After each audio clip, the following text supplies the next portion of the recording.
welcome to another episode of Para and Mayo Productions. Now today we're doing something a little weird. I've been doing the novice needlework. I'm just having fun with this. I love having fun with these videos. And I thought I'd document the creation of a really inexpensive hi-fi system I'm making for my fiance and I. And I come to you from our messy garage, which has kind of become like a workshop for me because I plan on doing a whole lot of work in here and documenting it for you guys. So really the first episode of this hi-fi thing is going to be about some speakers that I managed to find at a charity shop. We have Goodwill here in San Antonio, Texas. Some really inexpensive speakers. They're the right kind of speakers. They're 8-ohm speakers that work well with the receiver that I got, but they're not in the best shape. So I decided that I'd make a match with the hi-fi system. They're not exactly hi-fi speakers, but they're pretty good quality. They're Pioneers. And I just want to show you the steps that I go through to get this set of speakers restored. Now I'll have to apologize for some of the noise. I'm in the garage right now and I have the garage door open to get some lighting in. And so I live near an Air Force base and within a large city. So we get overflights and stuff, and I'm just going to accept that for now. But why don't we get started with this restoration project, and hopefully you guys will enjoy seeing how these speakers turn out, because I think they turned out really nicely. So here are the speakers. You can tell that they're a little bit dusty. You can see the paint on them. The previous owner must have painted the walls and decided they're going to paint them white, sort of. But you can see the nice old wood grain on them. They used to be really attractive speakers. Now, for those people who are interested, I put up a picture of the information on these. All I cared about was they were 8 ohms. So, I already tested out some of the cleaning. You can kind of see this weird ring. You'll notice that it kind of goes away. You'll see there, I tried cleaning it already. I was mostly testing out all of our cleaning stuff on this. So, what you're going to need is a toothbrush and some window cleaner. Windex, this is some method stuff. Really, any kind of window cleaner is going to work. All you're really trying to do is just break that dust loose. So basically all I did was get a toothbrush and start going with really small circles, just getting all this dust out. Now you could just use the toothbrush without any kind of like scrubbing or anything, but it wouldn't get nearly as clean. Most of this is dust. It is pretty crusty. When I would pop the speaker mesh, it would just kind of put out this puff. So there's a lot of different things that you could use, but window cleaner just seemed to work the best for me. But really, it wasn't that bad. It was pretty quick to clean, as you can see. And it turned out really nice. You'll see in a second. So this is a comparison of the one on the right is the one that I actually cleaned. You can still see that ring. The one on the left I have yet to clean. You can kind of see that area where I started. So I just wanted to show you how I was getting out this really bad spot. It looked like it was some old latex paint or something. So I actually took a sewing machine needle and lifted up the mesh and took a lot of that Windex and just really tried to push it through, getting this paint off. And it, as you'll see towards the end, it did turn out really nicely. So I'm just showing what I did is I stick the needle in and kind of wedge it against the body of the speaker to lift up the mesh. So it's not really that hard to do. And I just wanted to show you guys, this is how the Windex or the window cleaner started, and then afterwards, after using it, it gets pretty dirty. It wasn't too bad. There wasn't as much left, obviously, but there's some chunks of dirt in there and stuff. So just showing you guys, it got pretty dirty. So next is this little spot of paint. I tried all kinds of things, you'll see. Nothing really worked. I think that was enamel paint. But this stuff down here, this latex paint, is really easy to get off. All I needed to do was get a screwdriver. This one is a fairly new one with a nice sharp edge, and just scrape, scrape, scrape, and a lot of that came off. You kind of just want to finish it off with a toothbrush. That'll clean everything out of it.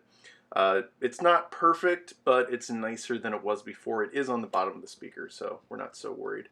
Tried the screwdriver on that weird enamel paint. Did not work. So now, this is just the masking part. You're going to want some stuff to cut the paper with. 2 sheets of paper, some masking tape, and an X-Acto, or in this case a roll cutter. So you want to make sure you don't get all the way to the edge with the paper. You're going to make it actually smaller than the back of the speaker, because you want the masking tape to actually get to the very edge. That way you get as much coverage with your paint as possible, because that's what we're doing. We're repainting this stuff.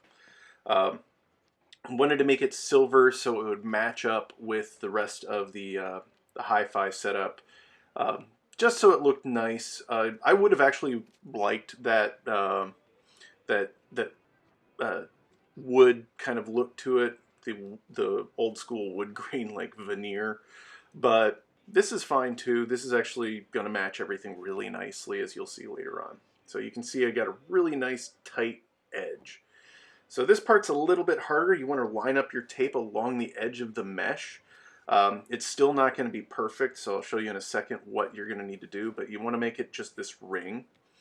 Next, you'll get your paper after you get it all lined up, and you're going to fold the tape over onto the paper. It doesn't need to be perfect. Remember, it's just so you're keeping the paint off of the mesh, or keep paint out of where you don't want it to be. So finally, what we're going to do is we're actually going to go in and make all of the edges along the mesh look a lot nicer. But right there you can just see we've got a pretty good mask in place. So all you got to do is take a screwdriver, and you're just going to push that masking tape right up to the edge, kind of force it in behind the mesh if you can. That way you're not getting any paint going over onto the edge of the mesh. And then you just spray paint it. Easy as that.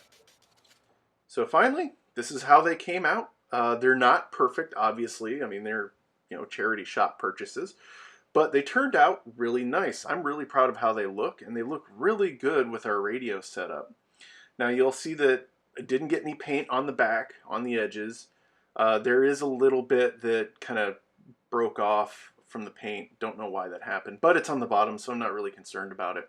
This little area I'm just going to fix up with some black Sharpie.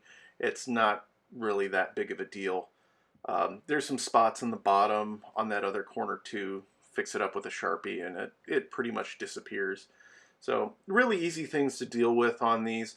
It wasn't a really hard project. It was just making them look nice so they match with this, the hi-fi system. This is our new turntable. We just got all this stuff last week.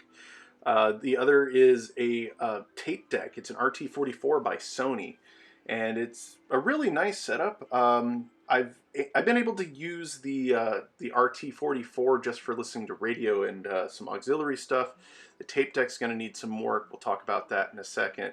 But the radio does work, the auxiliary does work, all of the other components work on it. It's a really good sounding radio, despite its age. I think it was made in the 1970s. But really, that's it, guys. That's all I needed to do. I just wanted to make those speakers look really nice to match all of these components, especially the RT44. Well, I hope you guys enjoyed that video. In the future, we will be going over the PSLX210, which is the turntable, as well as that RT44. So the main problem with the RT44 is that it needs belts in the tape deck. As I said before, the receiver still works. All of the auxiliary and phonograph, everything still works on it except the tape deck. And I can hear it spinning when I press the play button. So my assumption is that it just needs those belts replaced. So I've ordered a service manual for it, and I ordered a set of belts. I intend to go into that machine and repair all of it and hopefully have it working very soon, and I'm going to document that. I'm not so much concerned with the PSLX210. It doesn't need a whole lot of work. I did some lubrication on it. Didn't really feel like it was necessary to document any of that stuff. And really all it needs at this point is a new cartridge and maybe to calibrate the turntable because the speed might be a bit slow, but that could be that it just needs to be broken in again.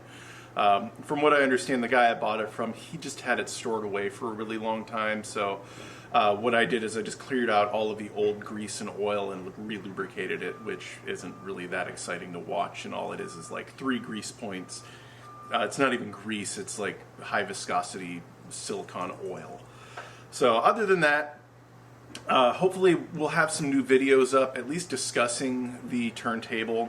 but definitely going in depth with that RT44 and eventually having you guys actually hear what it sounds like. I do have the receiver set up so it actually outputs to other speakers. We have a surround sound system and a receiver. So we actually can get some really high quality sound out of the receiver. The main reason I put those speakers up was pretty much so everything looked nice. You have a turntable and a receiver and a set of stereo speakers on either side. It just gives it a nice look. It goes really well with kind of our whole area with the David Bowie blanket and a few other things. So that's it for right now, though. I really appreciate you guys stopping by my channel and watching. Don't forget to like, subscribe, comment. Tell me what you guys think of this kind of video. I really enjoy doing this sort of thing. Thank you again, and have a good day.